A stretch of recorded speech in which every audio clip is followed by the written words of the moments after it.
Okay, so this guy, Mr. Alberto, he is the only Civil War Confederate general who has a statue in Washington, D.C. Huh, really? So not General Lee or I don't even know some of the other names that aren't coming to mind at the moment, but I mean, he wasn't particularly famous for being in the Civil War that I'm familiar with. There were some other guys that were more famous, and like I say, I'm trying to remember some of their names, but General Lee obviously was the most famous one, but there's a few others too that are in there. But none of them have a statue in Washington, D.C., but the Pike statue was the only outdoor sculpture in Washington, D.C. honoring a Confederate general. Gee, I wonder why. And then it says, though Pike was depicted as a May to the sun and not a soldier, the memorial stirred controversy for decades. Oh, it still does. Don't worry. It still does.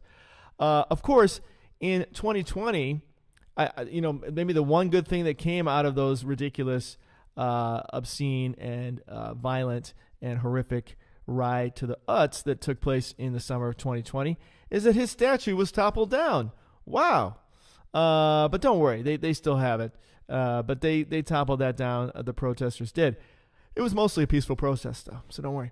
But anyway, so the fact that he's depicted here, not only is he the only Confederate general, but he's not depicted as a general. He's depicted as the May to the sun, because that's really why he's here. He's not here because they're really celebrating him as a general. They're celebrating him as the leader of their movement. Do you understand what I'm saying? So when this man died, not only that, but they dug up his body. Okay, so they worship this guy. You got to understand, they worship this guy. He was originally buried in the Oak Hill Cemetery, but in 1944, at the anniversary of his birth, sort of a sacred ceremony, as we're going to see, they celebrate his birth like we celebrate Christmas, okay?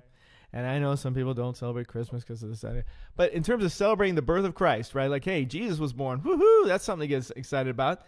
No, they get excited about this guy being born. And they celebrate his birth.